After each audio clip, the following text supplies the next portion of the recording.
We should probably not do that. Really? That seems like a That's bad now idea. our opening shot. Oh, my face or broadcasting for 8 hours? Broadcasting for 8 hours. How about both? More Everyone. the broadcasting. Hello to our 0 viewers. Sorry. I'm Amy. And I'm Derrick, and I'm having drinks with Amy. How you doing, Amy? I'm all right. What are you drinking? I have bourbon. It's just bourbon. It's like not mixed with anything. It's just like it's just bourbon. That kind of week. Yeah. I put some ice in, but it's just bourbon. How about you? What are you drinking? I am drinking rum and pineapple in a festive holiday glass. That is like a Christmas glass. Nice. Yeah. Because it's the only rocks glass my parents have. Oh, okay. And that's the size of drink that I wanted, was a rocks glass. Because nothing says Christmas like booze. Because last night I went to my parents' wine club. Mm. And I was about 15 minutes late, and they'd started the wine tasting like 10 minutes before I got there. And like the host handed me a glass, and he was like, here. And he like, you know, filled it basically halfway and was like, here's your taste. He was like, you have 2 more to do before you catch up to everyone else. I was like, what? Yeah. So we taste like 6 wines or 8 wines or something. Like every couple brings a bottle. Okay. And then we taste them all and rank them. And so by the time you're done, you've had like 3 full glasses at least of wine. Man, it was good. I mean, it was fun. It was all Oregon wine. Oregon makes good wine. I visited the Oregon wine country. They make good wine. Mm-hmm. Yeah. So. Wine was the opposite of scarce there last night. Nice segue. Good job. Well done there.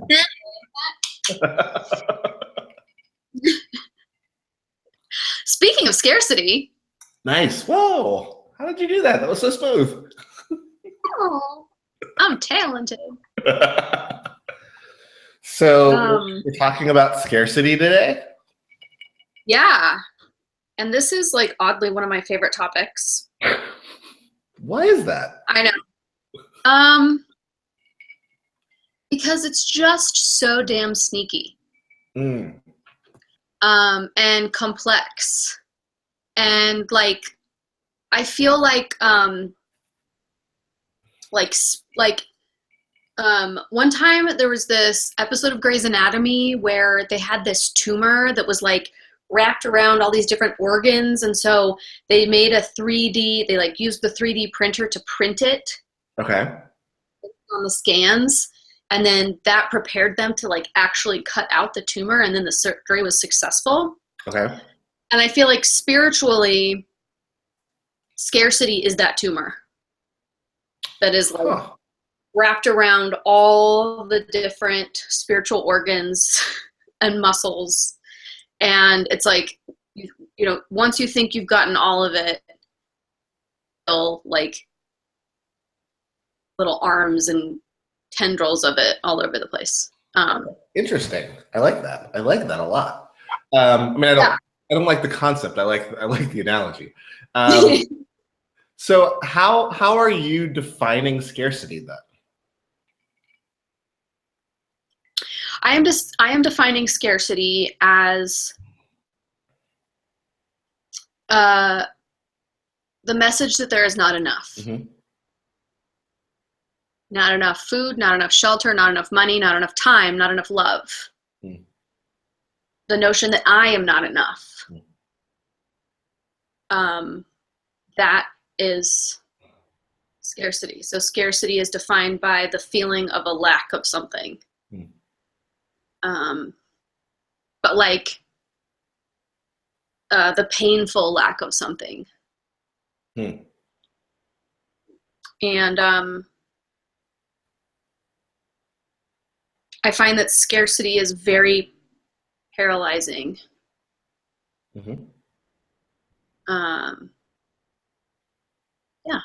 How about you? How do you conceptualize it or define it or think about it? Yeah, I mean, I think it's I would agree with everything you said. I think that addition of the painful lack of something is very important. I think it's also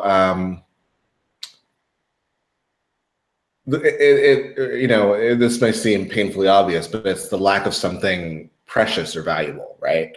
It's not just the lack of whatever. It's the lack of something that you value. It's the lack of something that um, that has worth, that has meaning, that has really intrinsic value to you, and because of the value of whatever is being lacked, whatever is lacking, that's really where a lot of the negative reactions that we see that come out of scarcity really come from, because the natural response to scarcity is defense, right? Like, I've got to defend this thing. Yeah, Yeah. because there's only a little bit of it left. In dog behavior, we call it resource guarding, Mm-hmm. where like a dog will fight you if you get close to its food. Mm-hmm. Resource guarding. And that's a very natural response when you're not certain when more food will come. Right. Or if more food will come. Right. Right. Like, therefore, your survival is dependent upon protecting and keeping that food that you have right there in front of you. right.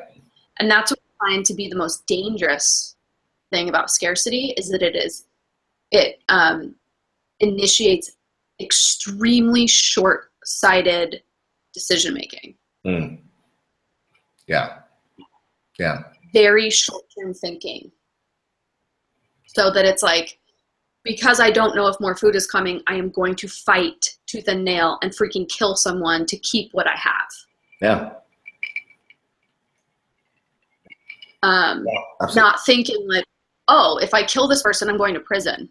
Right. It's like, that's not even that longer term thinking can't even happen, because the fear and the survival is so intense. And it's interesting, it seems like a very base, very animalistic instinct, Yes. know. Your brain. Yeah, it's really it's not the best part of us. It's not the most human part of us. Yeah. It's not the most caring, compassionate. It is the lizard brain part of us that says that there's not going to be enough. There won't be food in the future. There won't be resources in the future.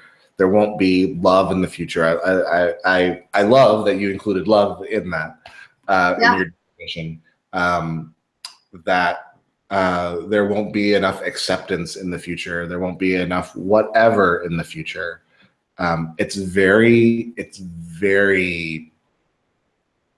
base. It's very like feral. Right. And it creates a fear of the future. Mm-hmm. So it's not like, oh, there might not be food tomorrow, so I'm going to work an extra shift today. Right. So that I have money to buy food tomorrow. It's like, there may not be food tomorrow, so I have to protect this food and only eat 5 bites. Right. Right. So it's like, the solution is the first solution that's right in front of you. Yeah. It's like that deeper wisdom and logic gets completely overridden and overwhelmed by the sense that, okay, wow, I got nothing. Like, I have nothing. Yeah. And what's so sad to me about that is that we never really have nothing. Of course, yeah. Like, unless we're dead. Like, at the very least, I have the breath in my lungs and I have the ability to love and be loved. Right. And if I'm sleeping on the street and it's raining and I'm cold, like, yeah, that shit doesn't matter. Mm-hmm. You know? Or if I'm accustomed to a certain lifestyle and my company reorganizes and changes my job description and downsizes my paycheck, like, that's terrifying. Yeah. Yeah. So if, and you and I have talked a little bit about the ways that we have witnessed scarcity playing out in the most recent, this election that just happened a week ago. Do you want to speak to that first before me? Sure. First off, like, let's fully acknowledge a couple of things. Neither of us was happy about the way that the election turned out. And we're coming from a place, and forgive me if I'm speaking for you too much here, but I think we're both coming from a place, I think, of like, let's not say that. We talked about this subject, having this subject on before we knew what the results were going to be. Yes. Because we saw the way that scarcity was shaping some of the narrative of this election. Yes.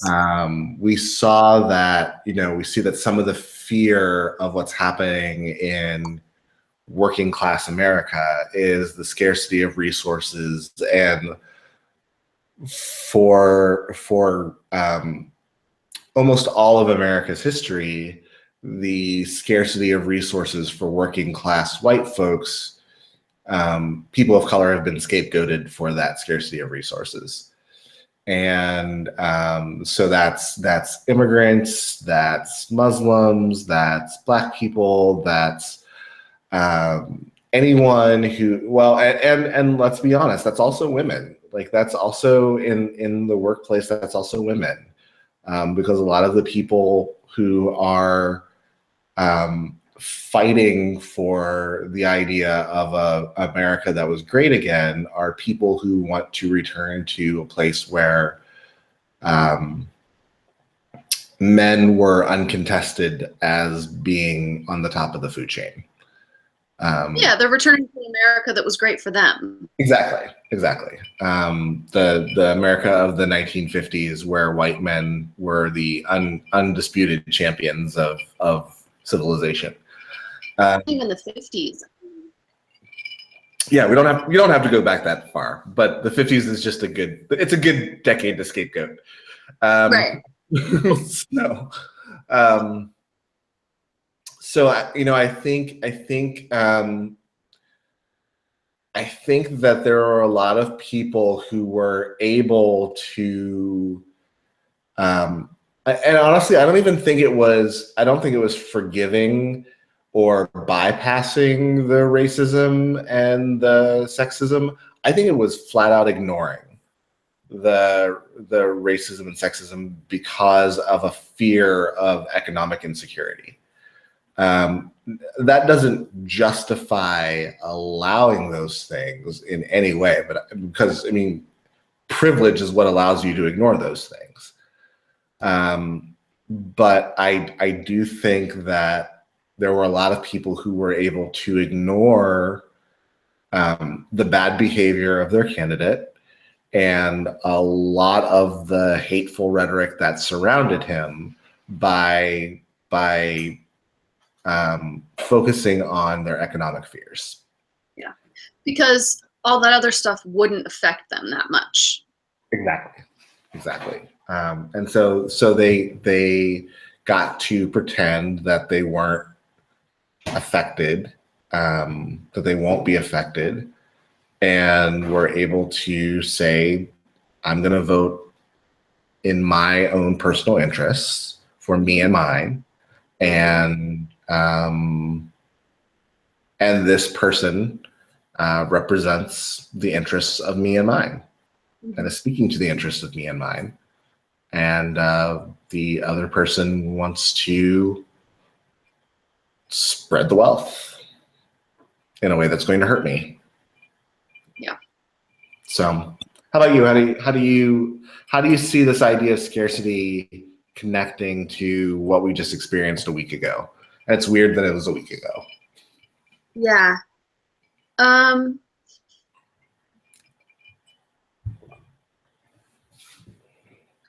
So if we understand scarcity as the voice, as the message that says there's not enough. Mm-hmm. There's not enough to go around. We have to structure our culture and our society in a way that let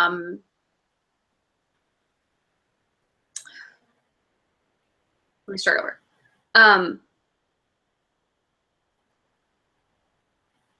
I feel like scarcity is the primary root of much of the anxiety that motivated a lot of decisions.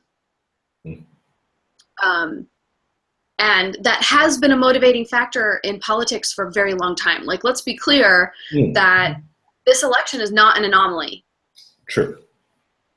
This election is the culmination of an entire timeline and history of actions and reactions that have gotten to this.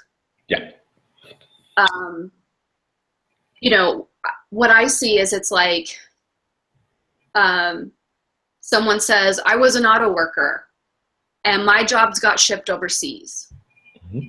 Well, the response is not that corporations should be held responsible by the government to keep their workforce in the States. That's one response. Another response is, well, government regulations are responsible for corporations shipping jobs overseas in order to cut costs. So there's these opposite entities. There like these opposite understandings of what caused the problem. And we're so busy, we're so scared, and it's so much in scarcity that we're busy debating the source of the problem and the reason why there's a problem and blaming each other for it. Well, it's the Mexican immigrants that took my job. Yeah, they work cheaper than you do. Mm-hmm. Like, you know, I mean, it's like at this point, there is not a single cause to our problems. And it is scarcity that says we have to find that single cause. Mm-hmm. It's the voice that says, it's the voice that says, my job was shipped overseas, therefore I'm not enough, and I don't have enough, and I'm not good enough. And I have to find who's responsible for hurting me. And here comes this journalist or that journalist or this political official or that person saying, you know what? Immigrants are responsible for you losing your job. When in reality, we have corporate structures and corporations that only care about profits. Okay? Corporations will only ever care about profit margins. Correct. Quality of life is not even in the conversation. Yeah. Corporations will externalize as many costs as they can, exploit and burn out as many people as they can, and leave the rest of us in their wake wondering what happened. Right. Leaving us to duke it out over the table scraps that are left. Yeah.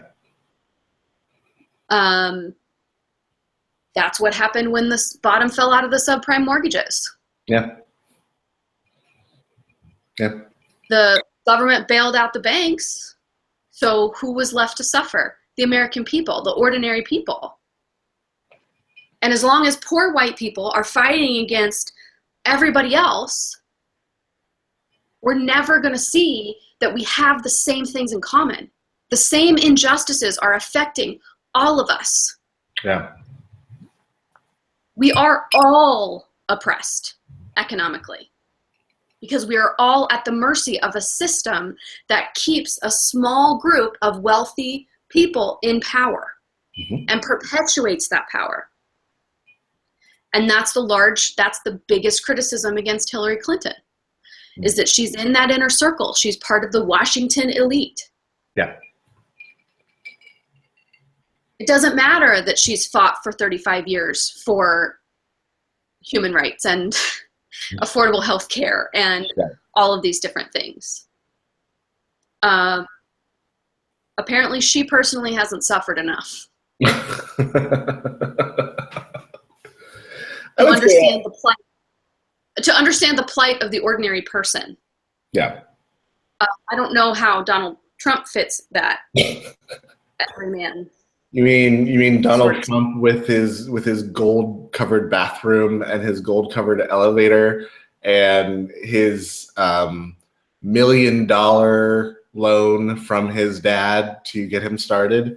But that's the shit that we're supposed to be debating. Right. We're supposed to be in absolute criticism of everyone else and ourselves all the time. Because the shittier I feel about myself, the easier I am to control and manipulate by a larger system. Yeah. One of the first steps in the fascism playbook is to defund education. Yep. Yeah. Yeah. That's one of the first things. Masses. Yeah. So one of the first things he's talked about is getting rid of the Department of Education. Yep. So it's easy. I think it's easy to talk about scarcity on the sort of big national level when we are looking at the resources of a nation or even the resources of the world. How do you see scarcity affecting you and your personal day-to-day decisions and your personal life and the decisions that you make? I can speak to my own experience and I can speak to sort of what I've worked with in my clients because this is the thing that comes up a lot. Where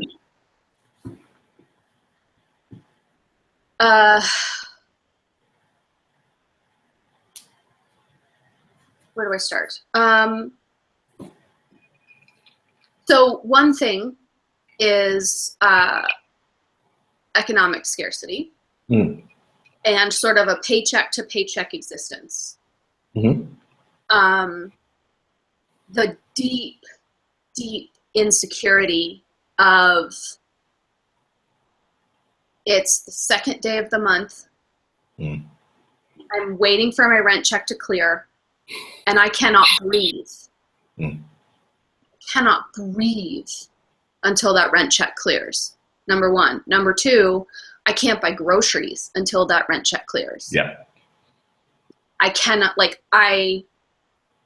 there's nothing. I cannot do anything with money until that rent check clears. And then once it clears, all I can think about is how to make sure it clears again in 30 days. Yeah.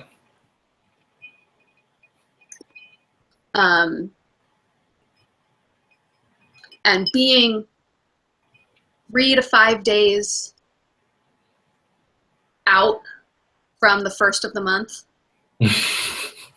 and to be $300 to $500 short on rent, 3 to 5 days short of the deadline. I mean, talk about some serious down on your knees praying. Yeah. Like, when I'm that freaked out and that scared, I'm not generous. I can't hold space for other people. I can't consider anyone else's feelings. I'm like, motherfuckers, I can't eat.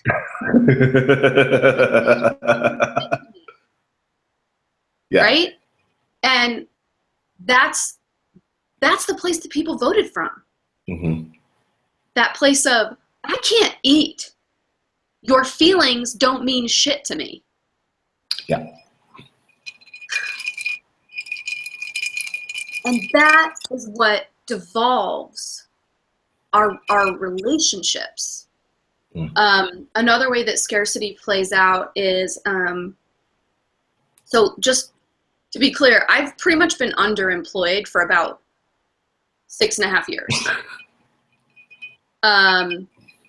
As I've been building my spiritual direction practice. There really was about a year when I was just fully employed. Not to the point that I could save any money or anything like that, but that I knew I could pay the bills. Right. So that being said, it's like navigating a social life was challenging because, living in San Francisco, I had friends who wanted to go drop $150 on dinner. Which is very easy to do in San Francisco. Between if you're a couple and, there are drinks and then there's appetizers and then there's food and then everybody's like, oh yeah, let's just split the check. Yeah. I'm like, bitch, I got the $5 salad. I am not $75 for your foie gras.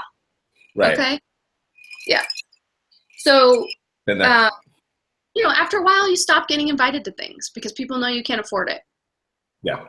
And they feel bad for you. And then there's shame about it because you really do want to be able to go out to dinner and you really do want to be able to hang out with your friends and feel like a successful adult. And you can't. Right. At least that's my story.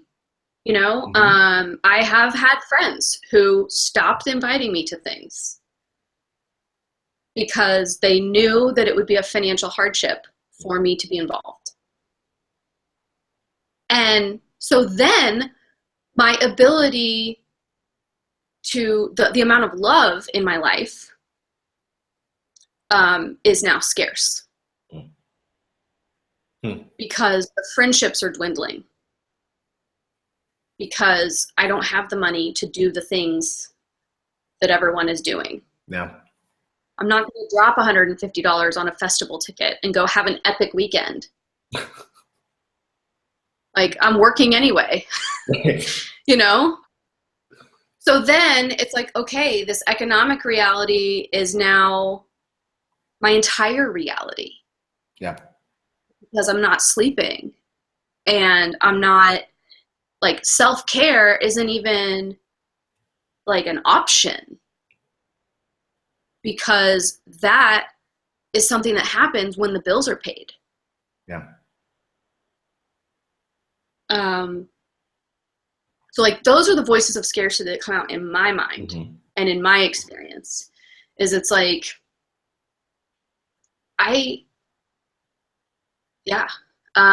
I see most often in my clients is that they grew up in an environment where love was scarce or conditional. So there were certain behaviors and norms that had to be upheld in order to receive love, in order to, stay in the family. I mean, this is, little kid logic. Yeah. Where if I don't eat my Brussels sprouts, you're going to kick me out of the house. Sure. Kind of that kind of reasoning. But over time, these patterns become ingrained. So for instance, if I if I cry, if I express emotion, mom and dad get upset. So, and then I don't feel loved. So I can't express my emotions. I can't have my own information. I can't, I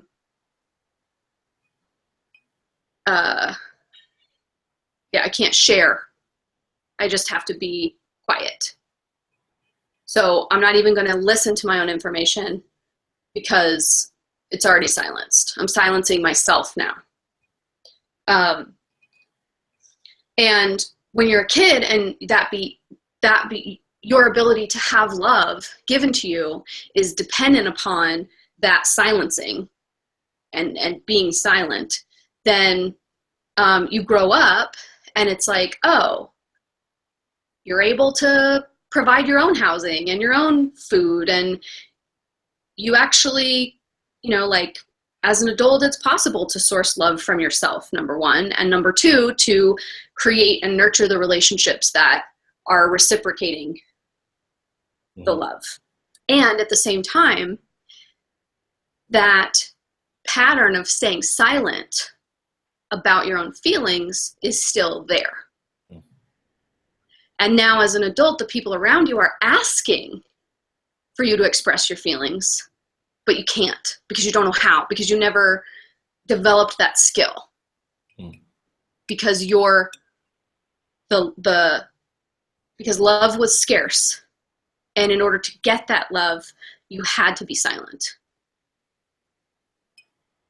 And so as an adult, like, I end up teaching people how to move from that place of scarcity, like the place of, if I express myself, I will not be loved.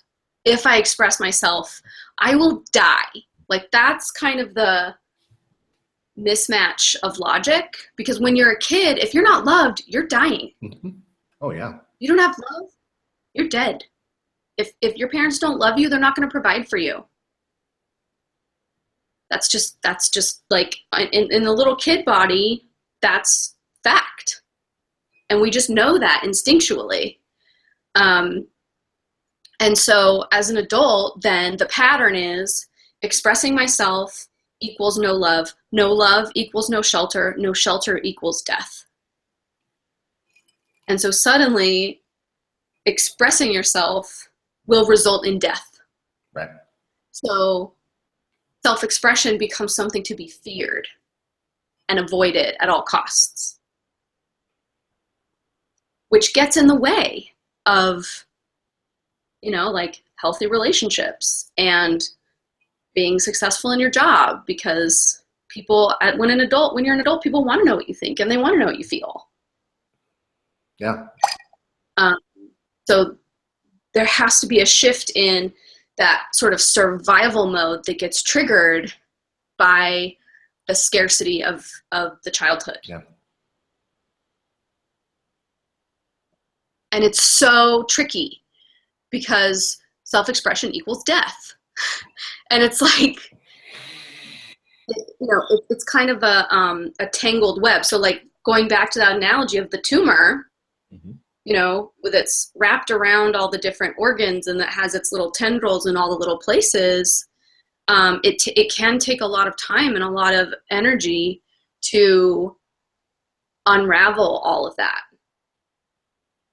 and to pick apart all of the little pieces and see all of the little ways the scarcity of love in your home growing up is stopping you from having love as an adult. Yeah. That's now imagine a whole nation of people. That's terrifying. And then ask yourself how Donald Trump got elected.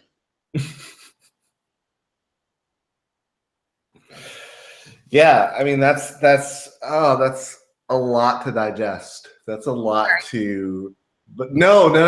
I definitely don't mean that in a bad way. I mean, it's really true. It's really, that's really what we're seeing in our culture, this idea of self-expression being perilous and being dangerous for so many people. to the point that it's crippling. And I think to this idea that love is conditional, that that everything about our lives is conditional. And if I don't meet these certain conditions, I will not have what I need. Yeah. So that's one. And then you have this sort of moment in history where everybody's doing the thing to get what they need, and they're still not getting what they need. Yeah. Yeah. Yeah. So it reinforces the scarcity. Yeah, absolutely. To a deeper level. And so I want to take what you've just said and flip it around, because the other side of this is a lot of the scarcity mentality that gets driven in our culture is then it's what you just said, then transferred onto another generation of people who have kids. And for me, the place where I wrestle with scarcity most is in thinking of the care and nurture of my children. And do I have enough for them? Do I have enough time for them? Do I have enough money for them? Do I have enough love for them? Do I have enough whatever for them? And I think that becomes as much as our feelings about our and you know, hopefully we're gonna get a chance to talk a little bit in a future episode about parenting and all that good jazz. But as much as we internalize those things for ourselves, the script completely changes when we're not only thinking about how we provide those things that we lack for ourselves, but also for kids, for our family, or even for a spouse. You know, like I think so often we take on the sense of lack and scarcity of our partner, of they're not having enough love, respect, affection, whatever. We take that on. Or in a very tangible way, if you're in a partnership with someone who's not upholding their end of the economic picture, it's like, well, I made my money. Right. Now what? Right. Right. And that sense of scarcity can become a huge wedge in between people in relationship with each other. But it really changes. That sense that, and I think, again, the same thing applies in parenting and in our intimate relationships. That sense that I have enough or I don't have enough isn't nearly as bad as that sense of I'm not enough. Yeah. And the scarcity is some internal resource that you don't have. That I'm not integrity exactly, whatever. And I think every parent feels this on some level, some probably more than others. But I will make this very personal. I wrestle so often with the feeling of I'm not father enough for my kids. I'm not enough of what they need, and I struggle with that constantly. And that is a voice that I am learning. I'm learning to silence that voice, and I'm getting better and better at silencing that voice. But it's something that I've had to work on. It's something I've really had to work on. That sense of scarcity of internal resources that I have to give to my kids. And I think we can have that in a lot of our relationships, that I'm not whatever enough for my partner, for my family, for my employer, for my clients, for all of the different relationships, for my friends, for all of the different relationships that we have. That sense of not being enough can be incredibly damaging. And make us do things to prove to ourselves and others that we are enough. That can be really damaging. I think we're so often, so many of our actions, so many of our personal actions are to prove that we are in fact enough. And I don't know. Yeah. Which is the opposite of gospel. Absolutely. I mean, the gospel says you are enough. God loves you no matter what. Yep. God's love for you is unconditional, and your ability to love unconditionally is from God and of God. Yeah. So, and I think that's for us as people of faith. I think it's really interesting to know that there's nothing faithful about scarcity. Nope. Scarcity is like basically the opposite of faithfulness. Yes. The whole idea of God throughout the scripture is that God is a God of abundance, and particularly a God of abundant love. And anytime we're in that place of scarcity, we're outside of the range of where God wants us to be. At the same time, there's an entire theology that preaches that God withholds love as punishment. Yes. And that idea has permeated our culture to such a deep degree that we do that to each other. We withhold love as punishment for our own hurt feelings. Instead of saying, you hurt my feelings. Yep. When you say this, I feel this. Right. Instead of stepping up and having that conversation, we withdraw our love from that person. And they withdraw their love from us. Yeah. And how do we come back together at that point? To me, withdrawing love, pulling that back, taking that away from someone that I actually do love, is a punishment that never fits the crime. It is disproportionate.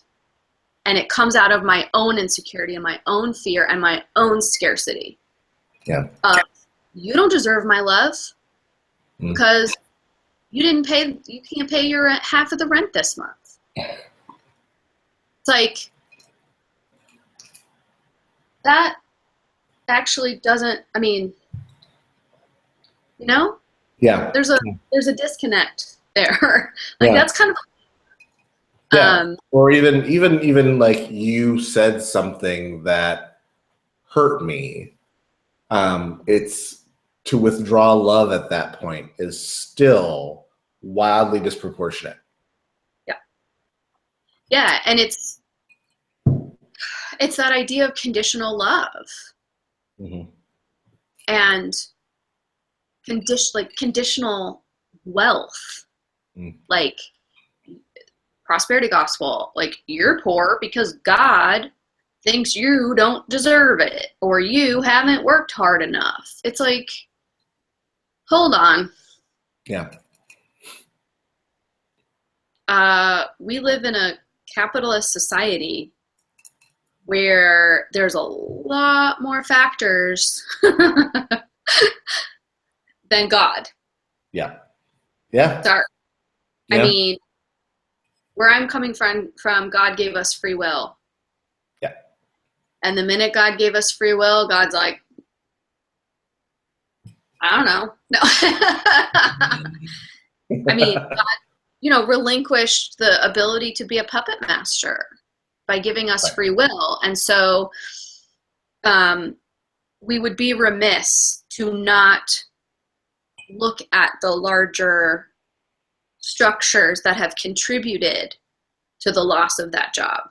Mhm. It's not so simple as, oh, well, I must not deserve it. It's like, no, that's not necessarily true. Yeah. At the same time, we have this opposite thing, which is entitlement.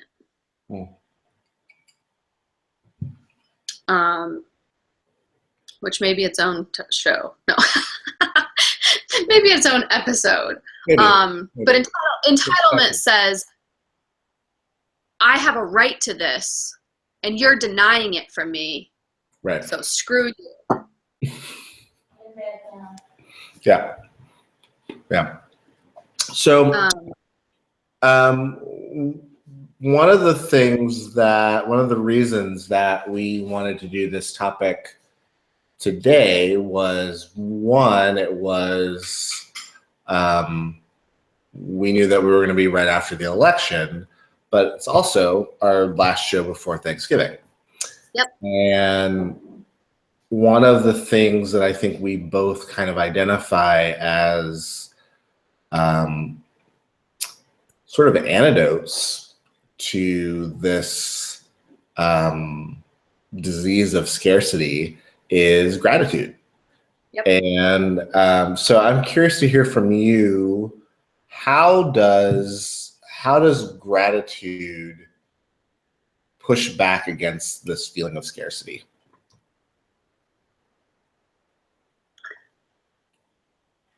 So scarcity is the voice that says there's not enough. Gratitude is the voice that says, I am enough. Gratitude is the voice that says, there's not enough of that, and there's a whole lot of this. Gratitude is the zooming out. So it's like, if this is the little scarcity bucket, it is like, has you right here close to it. Gratitude is the thing that can kind of zoom out and you can see what else is there around it. Gratitude is what lets the beauty in. It's what gives us hope. Gratitude is the voice that looks around the Thanksgiving table and sees faces and has gratitude for the faces around the table in full acknowledgement of their limitations.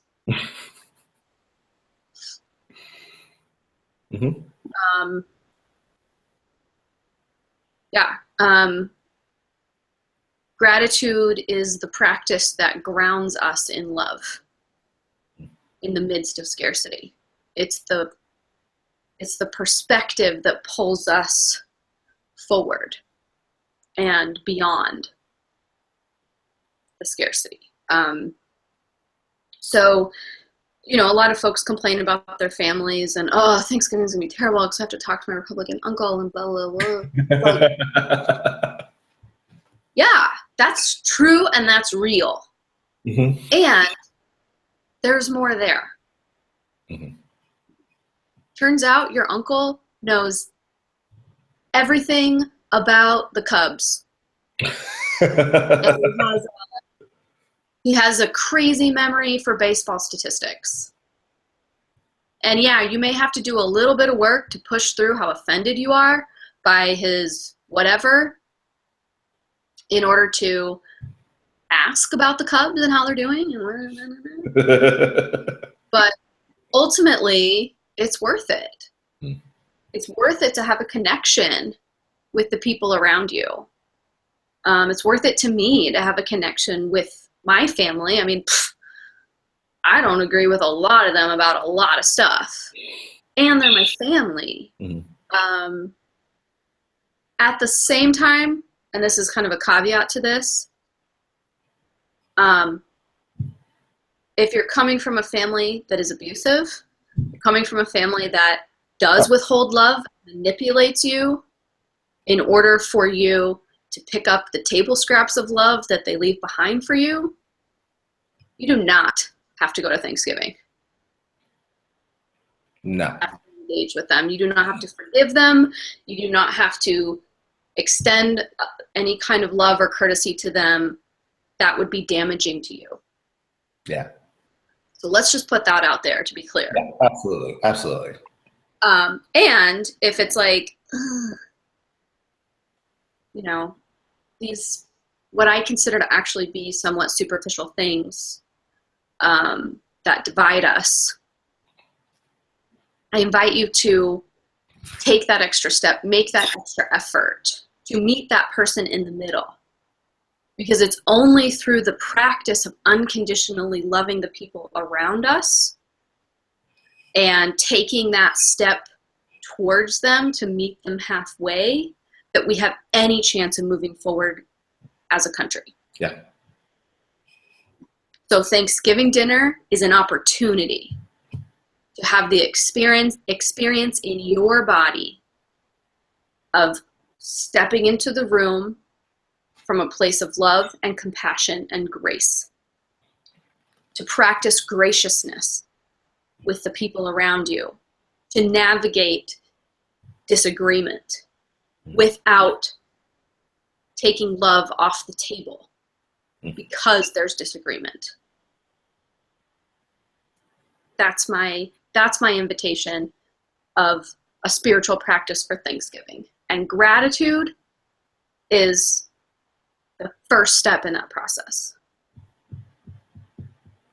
One thing that I like to challenge myself to do is whenever I see someone for the first time, like, you know, it's Thanksgiving and people are coming in and there's hugs maybe or whatever, is to find something to compliment. Oh, I like the color of that tie. Oh, that, you know, like whatever it might be. But to start from that place of like, ooh, where is the beauty here? What is the thing that I can connect with? That's good. That's good. Yeah. How about you for gratitude? For me, I think the thing about scarcity is that scarcity can very much pull you into the past where you used to have things, and project you into a future where you won't have things. And gratitude very much grounds you in the present. Yes. This is what is, this is what I have, and I am thankful for it. And I think that is one of the that's one of the greatest like mindfulness practices. You know, gratitude is a really great mindfulness practice in that it plants you in the present moment of saying, kind of forces that. It almost forces you to be present. It absolutely forces you to be present. And that to say, if I'm going to be in the present moment, then I have to be very aware of what I do have, what I do have to offer, what I am receiving, what is around me, who is around me, and gratitude. You know, in some ways, gratitude. Oh God, this is going to sound really cheesy, but like gratitude makes you feel rich. Like gratitude really does make you feel rich. It makes you feel like I have all the things that I need. I have all the people in my life that I need. I have everything that I need for this present moment to be a blessed moment. And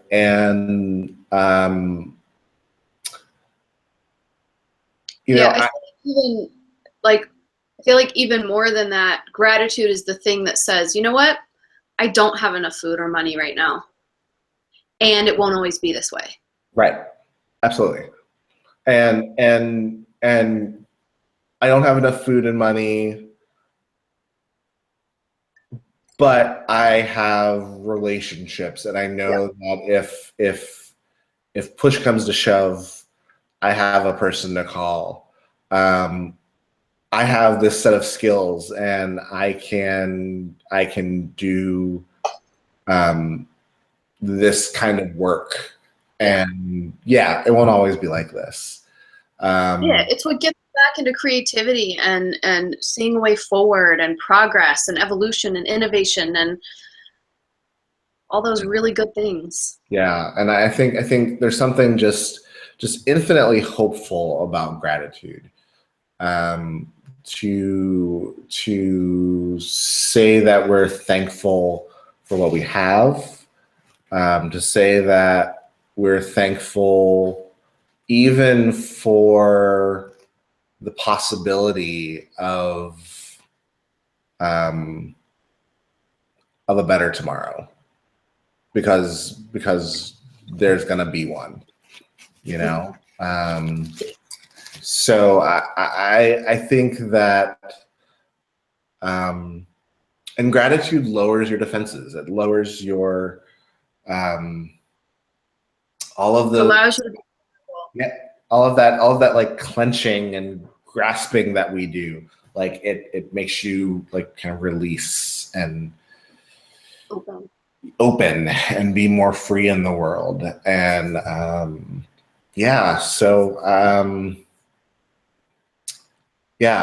think gratitude really is gratitude. I have a little journal that I haven't been as disciplined about, but I have this gratitude journal that I keep, where I just try to, at the end of the day, write things down that I'm grateful for.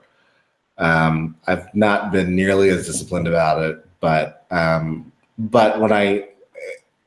when the other thing I found about that is like it helps me to sleep if I write that down right before I go to bed. Yeah. It like actually releases a whole lot of anxiety from my day if I just like take a few minutes to go, okay, you know what? Like,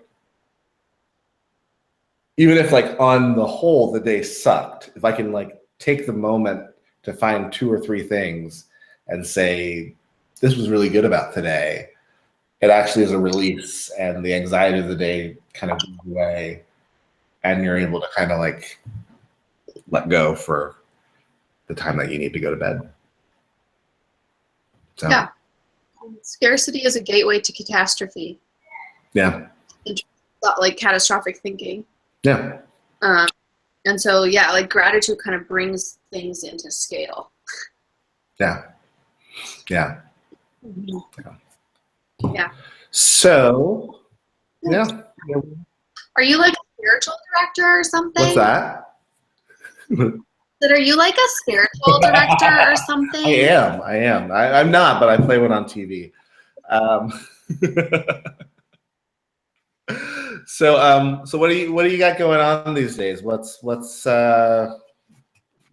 new? What do you got to tell us? I am. What am I doing? I'm accepting new clients.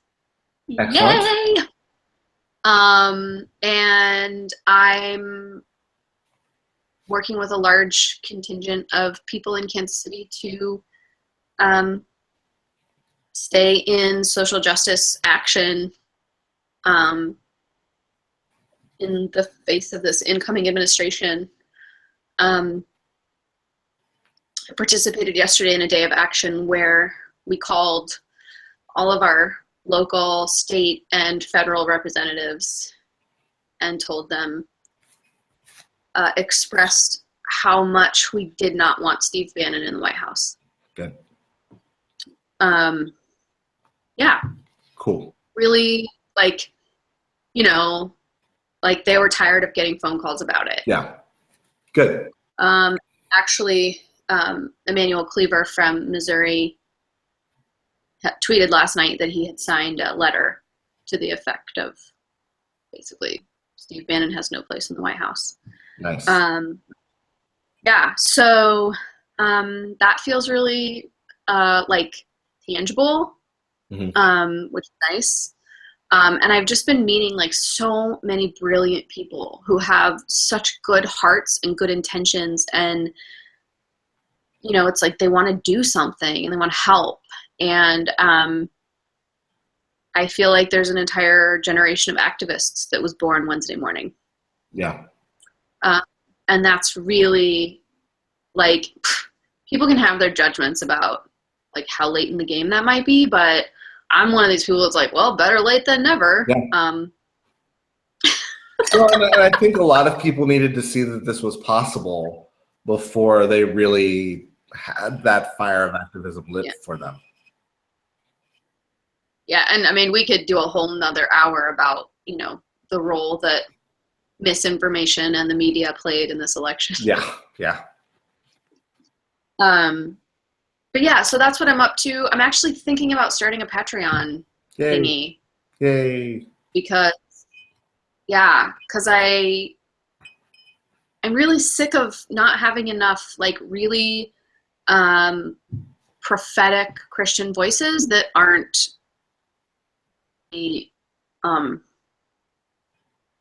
just reinforcing all of the values that elected Trump. And that he embodies, which is just disgusting to me. Yeah. So I'm really thinking about it because it takes as you know, it takes a lot of time, and I can't just, I can do it for free, I guess, but that would really put a lot of stress on my spiritual direction practice. So so I'm thinking about that, and I'd love to talk with you more about how that works. But anyway, that's what's up with me. Yeah. Just spiritual direction all the time. Good. How about you? So I am on Patreon and I love it. So you can go to patreon.com/Derrick L. Weston, and there's my Patreon site with my writing and my podcast stuff and all that good jazz. And yeah, you know, I'm still very much figuring out what my election response is. Maryland's a very blue state, and so our folks are actually like leading the charge on, you know, electoral college stuff and, you know, all that jazz. But there's so Maryland gave permission for their electors to not vote the will of their people. But right? But they voted for Hillary. So I don't know what the point of that was, but anyway. So I'm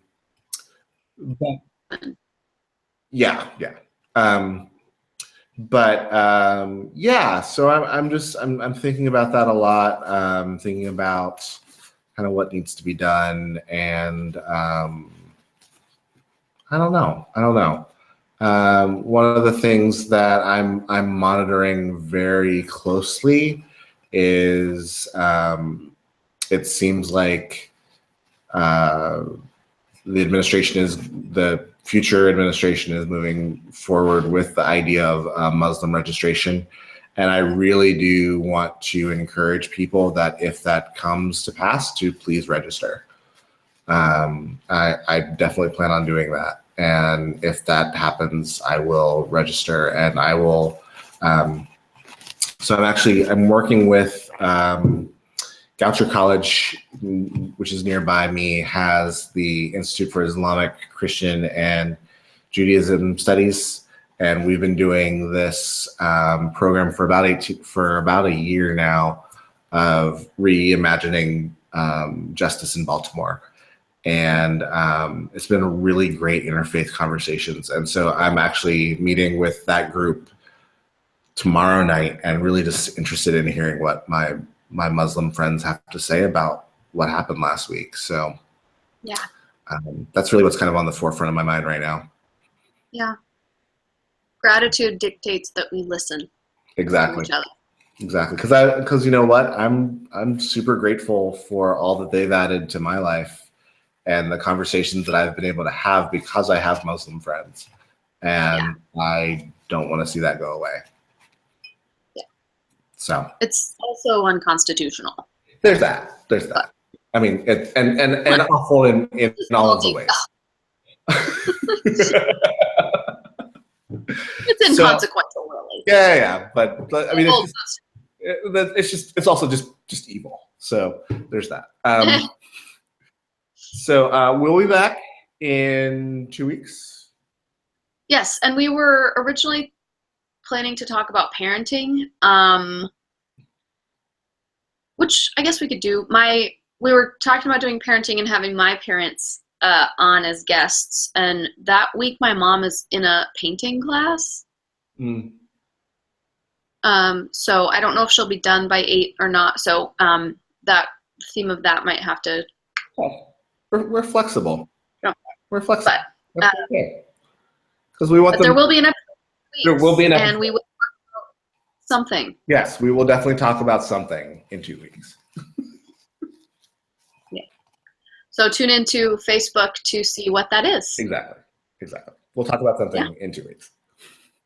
Yes. Excellent. Well, Derrick, thank you so much as always for your wisdom.